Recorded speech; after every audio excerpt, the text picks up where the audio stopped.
Hi, I'm Joe Kopsick, and I'm running for the U.S. House of Representatives from Wisconsin's 2nd Congressional District.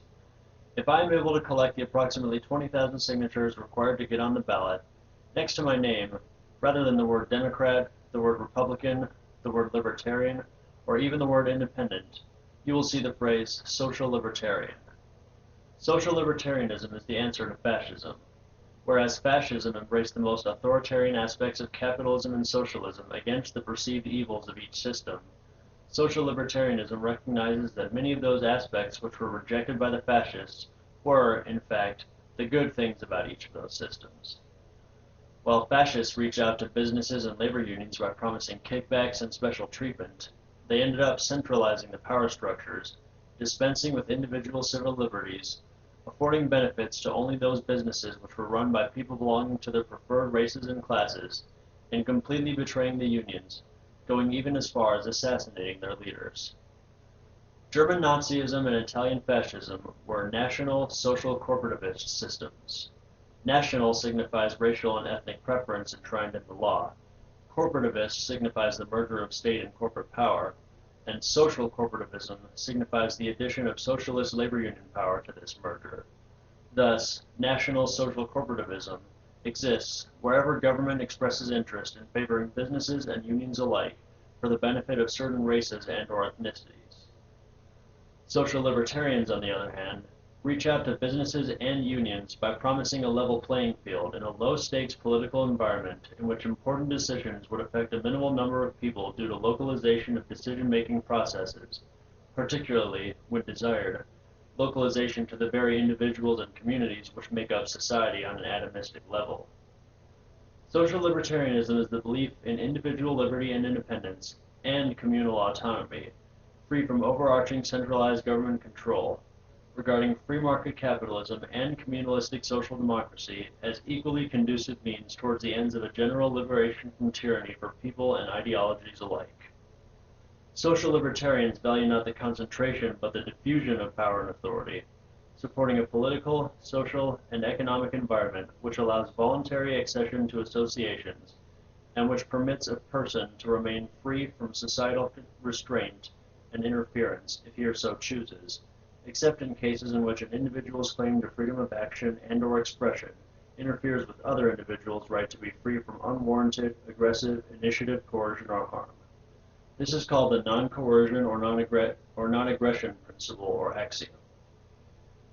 If and when libertarians and progressives grow weary of compromise with one another, they are free to form their own communities, which they may govern as they please, without violating anyone's rights to refuse to join such communities, or to simply become independent and sovereign on an individual level, i.e., becoming a self-ruling autarch. Authoritarian state socialism and federalistic representative democracy are perversions of community-based public interest governance and social welfare economics. They take power away from the people and their communities by distilling the ethically conservative societal attitudes of the day into a centralized, bureaucratic oligarchy that dictates morality to individuals on a nationwide basis. This robs people and their communities of the right to govern themselves socially according to an expression of the collective will of the people who are most directly affected by such governmental organizations' actions. Likewise, federalized republicanism and corporate industrial protectionism are perversions of individual-based free markets in political and legal representation and in fiscal management. They take power away from individuals and their states by distilling the fiscally conservative societal attitudes of the day into an isolating, monolithic tyranny that subsidizes business enterprises based on their proven past ability to turn a profit for collection by the state through taxation. This robs people in their states and regions of the right to govern themselves economically with deference to individual subjective preference for this or that competitor in the provision of goods and services. In considering all this, it helps to perceive the state, or any government entity at that, as a business unto itself. The business of the state is to afford its citizens, or customers, with the service of providing security, safety, and protection, restitution and justice, and, often, representation. Those services can be political, legal, social, and economic in nature, and often are even all four. In truth, security, safety, protection, restitution, justice, and representation are commodities like any other, and the state knows that there is a high demand for them, and it wants to take advantage by gaining a monopoly over their supply. The people typically pay for these things by pledging allegiance, relinquishing civil liberties, delegating their rights away, and refraining from disputing the extraction of taxes from themselves. 19th century anarchist theorist Gustave de Molinari once said, quote, "The production of security should remain subject to the law of free competition. No government should have the right to prevent another government from going into competition with it, or require consumers of security to come exclusively to it for this commodity." End quote. To drive the point home that the government is actually a business which operates for its own profit, and not just a profit made up of money but of power, the word monopoly is thrown around quite a bit when the state's authority is discussed.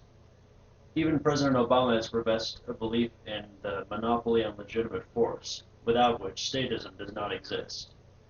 The significance of the concept is basically that any act of violence or theft committed by the state is legal simply because it is undertaken by an authority that has both the perceived legitimacy and the sheer strength required to permit itself to be the only entity which is legally allowed to coerce. Some politicians even manage to do a decent job of pretending not to understand what is being implied when someone asks them, "How may the people delegate a right which they themselves do not have?" referring to how the state may coerce, but the people may not, which seems to contradict the idea that the legitimacy of any government may only be derived from the consent of the governed. Crucial to understanding the concept of social liberty is the freedom of an individual to voluntarily enter into an agreement, which can include a verbal or written contract, a promise to work for compensation, and a promise to pledge allegiance to a political entity in exchange for security, safety, protection, restitution, justice, and representation. Social liberty does not mean an end to all hierarchical structures. If a person wants to subject himself to the authority of some other person, he has the right to do so, as long as he is not compelled to stay in the relationship for a period of time of which he has no choosing, unless he willingly gives up this authority and consents, no matter what he may perceive himself to decide at a later point, to become a lifelong voluntary servant, voluntary servitude being distinct from involuntary servitude, sometimes referred to as slavery. In a social libertarian society, all contractual agreements which are not deceptive or fraudulent are considered valid and binding. A person who purposely undervalues his own labor in order to get a job and feed himself and his family has no right to claim that he has been taken advantage of, because he has entered into an agreement perceived by himself and his employer to be sufficiently beneficial to both parties, according to the subjective needs and values of each. The state may and should be thought of as an expanding industrial corporation, which integrates horizontally through cooperation with the international community of governments, and which integrates vertically through the absorption and subjugation of regional, state, county, and municipal community governments. Through the Supremacy Clause of the U.S. Constitution, the federal government asserts that subsidiary governments must follow suit whenever the federal government deems the Constitution to mean something new and different. The antidote to the Supremacy Clause is the 10th Amendment, which is invoked when states wish to nullify federal laws when the state's own Supreme Courts find such laws unconstitutional. A so-called progressive libertarian coalition is currently taking shape in our federal government. Potential members in and influences on this coalition include Republican Texas Congressman, former Libertarian Party presidential nominee, and former Republican presidential candidate Ron Paul, who once said that in a libertarian society, socialists could voluntarily form their own communities, and consumer advocate and perennial independent Green Party presidential candidate Ralph Nader. They, as well as self-described socialist Vermont Senator Bernie Sanders, Democratic Ohio Congressman and former presidential candidate Dennis Kucinich, Republican former Texas Congressman and Libertarian Party presidential nominee Bob Barr, Democratic former Georgia Congresswoman and former Green Party presidential nominee Cynthia McKinney, Democratic former Alaska Senator and presidential candidate Mike Gravel, Democratic Massachusetts Congressman Barney Frank, and former Constitution Party presidential nominee Chuck Baldwin have, especially in the last 4 years, shown an inclination towards reaching across party lines in order to pass important legislation without compromising the ideologies of either progressives or libertarians. The politicians whom I mentioned believe in most, if not all, of the following things: enacting a humble foreign policy, restoring civil liberties,